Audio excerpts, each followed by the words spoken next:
Hello everyone! Welcome to Grandma's Love. Samahan niyo po ako, magluluto tayo ng bangus steak. Madali lang po itong lutuin mga ka-grandma. At kokonti din lang po ang mga ingredients na gagamitin natin. So tara, umpisahan na natin ang pagluluto. Meron po ako ditong boneless bangus. In-slice ko na po siya into square. And then lagyan po natin ng asin. Magkabilang side. Pagkatapos po nito, lalagyan natin ng cornstarch. Kung wala pong cornstarch, pwede naman pong harina. Para po, pag pinirito natin ay hindi madudurog yung laman ng bangus. At saka hindi po siya didikit sa kawali. At hindi din po magtatalsikan kapag merong cornstarch o kaya harina. So, ayan, nilalagyan na po natin ng cornstarch.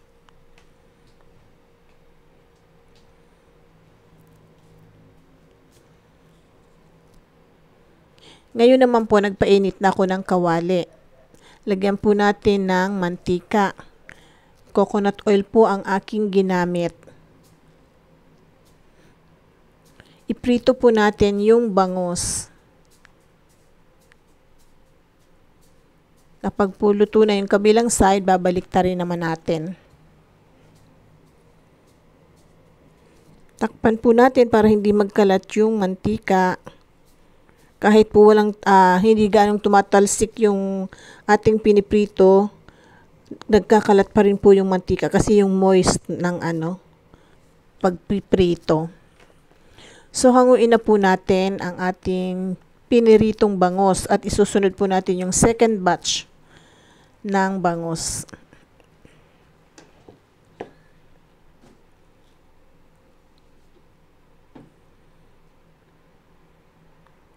Same process lang po pag puluto na yung kabilang side, babaliktarin natin.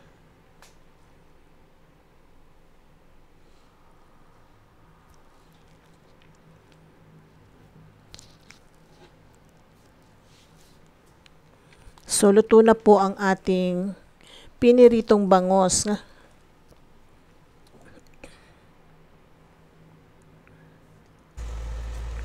Ngayon naman po, sa panibagong kawali,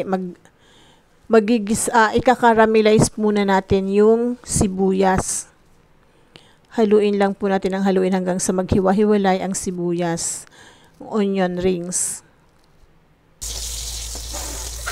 So, this time, hanguin na po natin.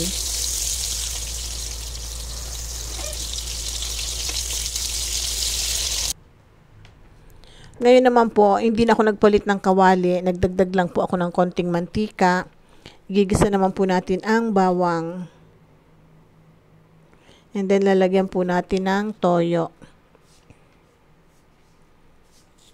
Maglalagay din po ako dito ng tubig para po sa ating sauce.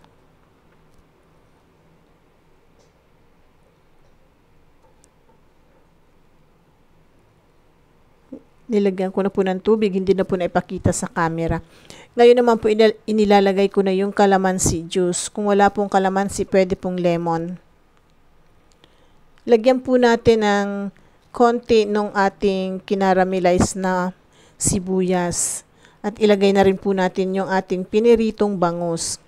So, hintayin lang po natin na mag-reduce yung sauce ng ating bangus steak. At pwede na po natin iserve ito. Ganun lang po kabilis or kadali magluto ng bangus steak. Diba? Napakasimple lang. Wala pong kahirap-hirap. So, this time, magpi-plating na po tayo. Kung nagustuhan nyo po ang video na to, huwag po kalimutang mag-like, share, comment, and subscribe. See you again on my next video. Thank you for watching. Ito na po ang ating bangus steak. Bye! God bless everyone!